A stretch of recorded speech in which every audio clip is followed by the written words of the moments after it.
Então, para facilitar a nossa vida aqui, que nós vamos começar a fazer a comparação entre o Angular e o ADVPL, eu criei tags dentro dos programas para ajudar a gente. Então, se eu der um Ctrl Shift F aqui na camada em Angular, eu vou procurar a ppbar, vou localizar ela aqui em Angular e vou fazer a mesma coisa em ADVPL.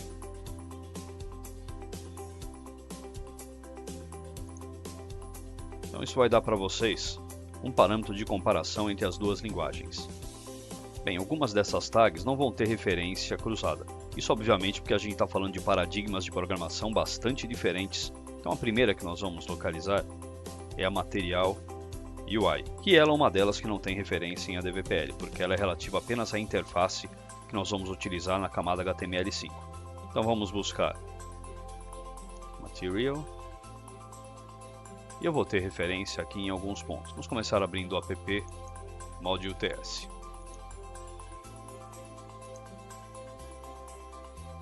Aqui eu tenho, como vocês vão ver no exemplo, toda a relação de componentes do Material Design que eu utilizei no meu projeto.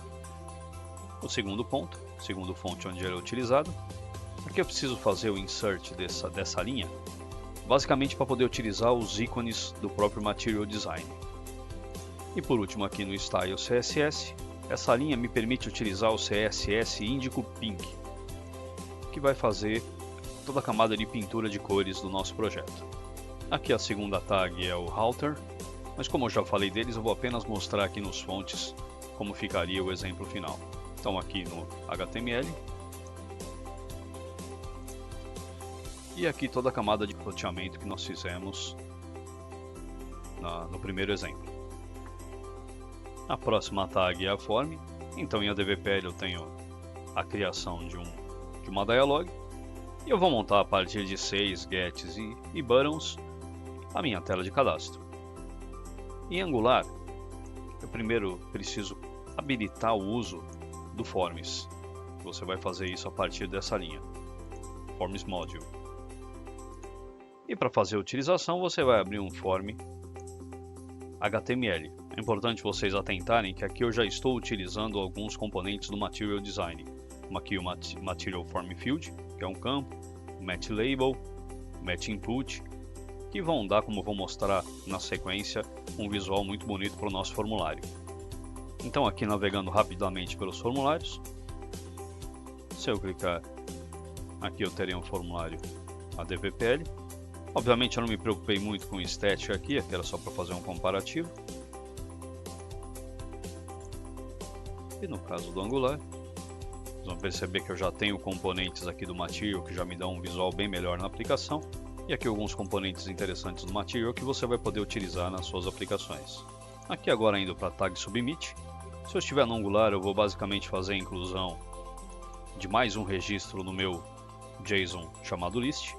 E no caso do ADVPL, eu vou basicamente fazer um append text no componente tMultiGet. No delete item eu vou fazer exatamente o contrário, eu vou retirar o item do meu vetor, do meu JSON, baseado no índice no qual eu criei ele. E vocês devem ter se perguntado, bacana, você colocou e tirou itens dentro de um JSON, tudo bem, o que eu faço com isso? Então a resposta vem na próxima tag aqui, que é a Loop Creation. No Angular a gente tem um cara muito bacana que chama ngFor.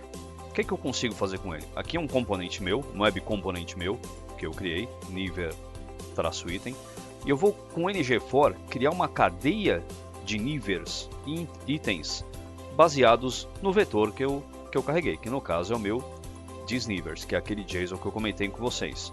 Então automaticamente já vai criar para mim um índice, já vai colocar os valores, tudo baseado no ngFor. Então vou deixar um link aqui na descrição bacana para que você consiga entender o funcionamento do ngFor. Mas o importante para vocês entenderem dele, toda vez que eu fizer uma interação com esse JSON, seja colocando ou tirando itens, automaticamente isso vai ser atualizado em tela. Então vou colocar um BBB. Inserir. Na hora que eu vou deletando, automaticamente o ngFor sabe que tem que se refazer e fazer essa atualização de tela. Primeira coisa que eu tenho que fazer para customizar um botão, que é o caso aqui, eu preciso criar um CSS para ele. E na hora de utilizar, é importante atentar. Aqui eu estou utilizando apenas parte do nome dele. Mas na criação, eu preciso colocar a tag inteira, que o Material vai utilizar isso para fazer a renderização. Então, eu declaro ele como .mat traço e o nome do meu CSS, e aqui apenas o nome do CSS. No caso do ADVPL, eu consigo fazer um set CSS, é bem mais explícito. Então eu vou pegar um botão e vou definir as cores que eu quero para ele. E eu vou ter esse efeito que eu vou mostrar agora. Não procurei deixar um desenho parecido, inclusive com um mouse over, mas aqui vocês têm a pintura dos dois botões. Agora é a vez da tag appbar. Então no Angular eu vou criar uma mat-toolbar, vou inserir os botões nela. E no primeiro aqui, na verdade estou inserindo um menu, que eu vou falar na sequência. E aqui em ADVPL, vou utilizar o componente tbar e vou fazer a inserção também de botões dentro dele. E também já consigo definir um CSS para esses botões. Em ADVPL eu também tenho mouse over. Em Angular um efeito também interessante, inclusive quando eu seleciono os botões, ele tem um efeito de expansão aqui. Agora na tag main menu, eu faço a criação aqui em Angular de um menu, basicamente com os mesmos botões que eu tenho na barra superior, e eu vou fazer a partir do ID, que aqui eu nomeei main menu, a ligação ou bind com o primeiro botão selecionado, no caso esse botão aqui. Então quando eu apertar o botão, o menu vai ser automaticamente exibido ou escondido. Em ADVPL eu tenho também a criação de um menu, os seus itens, e depois da criação dos itens eu vou simplesmente adicionar esses itens ao menu, e por fim um set pop-up menu vai atrelar, ou vai fazer o bind também aqui se vocês preferirem, com um botão que foi criado lá em cima. E o efeito vai ser esse.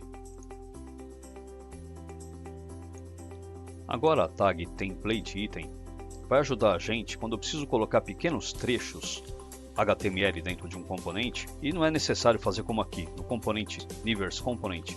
Eu preciso atrelar uma página HTML inteira para poder fazer a pintura dele. Mas utilizando a opção de template, eu posso criar um pequeno trecho ADVPL e fazer automaticamente a chamada dele dentro do meu componente, sem precisar expandir isso ou copiar isso para um novo arquivo HTML. Agora a tag getterInSetter vai mostrar como que eu consigo setar e pegar os valores de alguma determinada variável. No Angular isso é bem explícito. Posso criar um get e um set baseado na informação que eu quero tratar. E a utilização também é explícita. E aqui no clique de um botão, eu posso simplesmente fazer um incremento de informações de um contador aqui no meu aplicativo. Então, aqui no caso, o incremento é bastante simples. Indo para o ADVPL, o que eu fiz basicamente foi chamar uma static function e o meu anyCount, que foi definido aqui em cima, eu vou passar por referência na chamada dessa static. E toda vez que eu pressionar o botão, esse valor vai ser incrementado. Isso também não deixa de ser um getterInSetter, mas no ADVPL é apenas um pouquinho diferente. Agora da tag interop, das maneiras que eu encontrei de conseguir chamar a função de uma classe em outra, essa me pareceu mais simples. Como vocês vão ver aqui, eu deixei aqui também nas descrições, tem um link bastante interessante para um modelo de emits, que você vai poder fazer a mesma coisa, chamar funções entre as classes. Mas aqui basicamente o que eu fiz é no construtor do meu componente Niver Component Item, eu fiz a chamada da classe que seria a classe pai dela, que é a Nivers Component. E quando eu clicar no botão delNiver, que eu vou mostrar para vocês, eu vou chamar a partir do meu parent a função delNiver, vou passar o índice, que aqui no caso sou eu mesmo, sou o índice que eu criei para o meu component item, e a chamada vai propagar automaticamente para a função do pai. E aqui ela vai vir e deletar um item do JSON.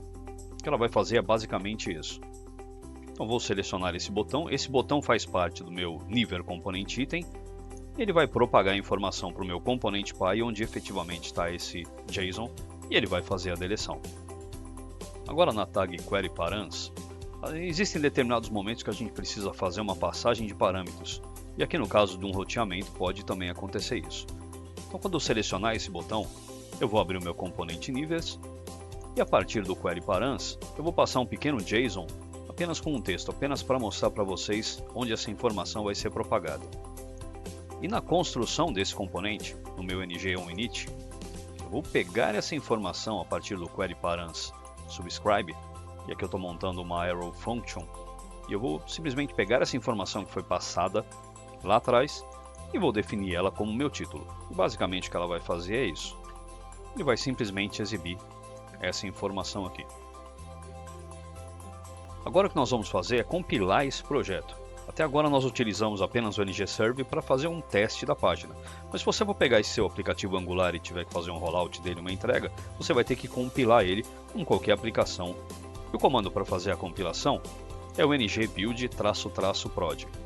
Esse "-prod" vai minificar todos os seus arquivos JSON e toda a sua aplicação. Então você vai ter um produto final bastante pequeno. Então o projeto, a partir do momento que ele for compilado, ele vai ser salvo na pasta dist dentro do seu projeto original. Então você vai ver que ele tem vários arquivos JSON.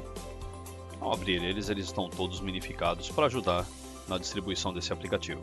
Agora, para fazer a execução desse aplicativo, você vai precisar de um servidor HTTP.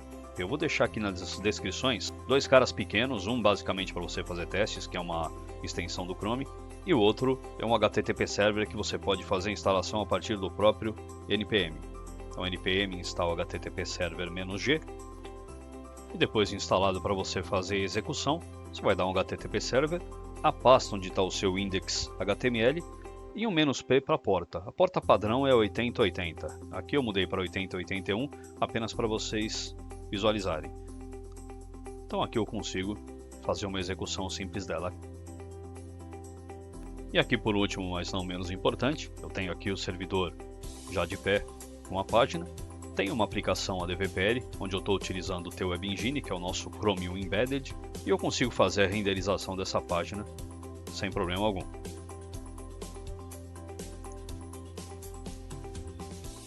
Inclusive, utilizando o componente TWebChannel, eu vou deixar os dois aqui nas descrições, você pode fazer a troca de informações entre a camada JavaScript e a camada ADVPL.